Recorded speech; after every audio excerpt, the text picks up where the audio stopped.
Nay, kumusta na ho kayo? Okay naman.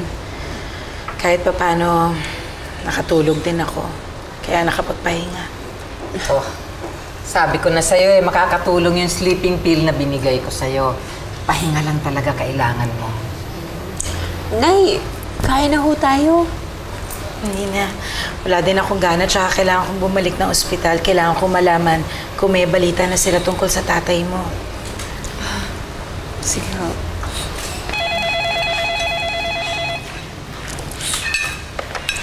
Hello? Rato ka. Si Mama Risa. Mama Risa, telepono po. Tungkol puro kay Mang Cardo.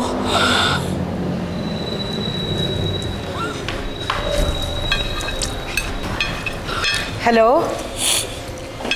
Marisa Ballesteros? Opo.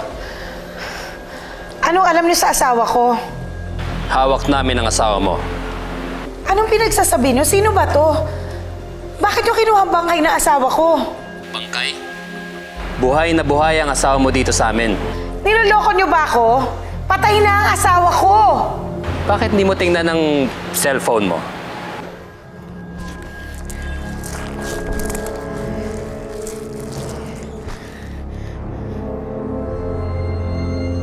Pakawalan niyo ako rito! Bakit niyo ginagawa sa akin ito? Pakawalan niyo ako rito! Pakawalan niyo ako rito!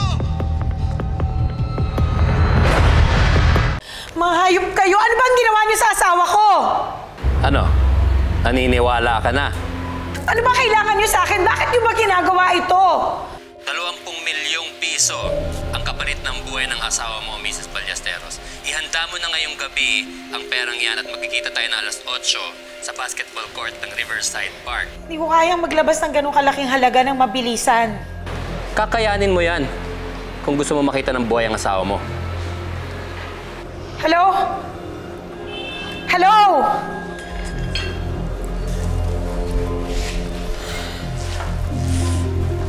Nay? Boy, si Cardo.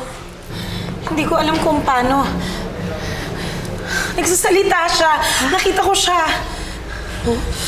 Humihingi sila ng 20 million na kapalit ng buhay niya.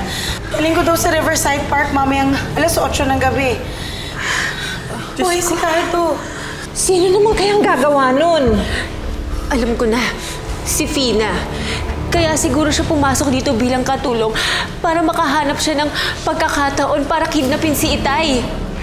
Sabi ko na nga, hindi mo pagkakatiwalaan yung babaeng yun eh. Kailangan natin tumawag ng pulis. Naku! Naku, Nay, wag! Baka lalong gumulo eh. Mas mabuti pa, ibigay na lang natin yung pera sa kanila para ligtas makauwi si Itay. Oo nga naman, Marisa.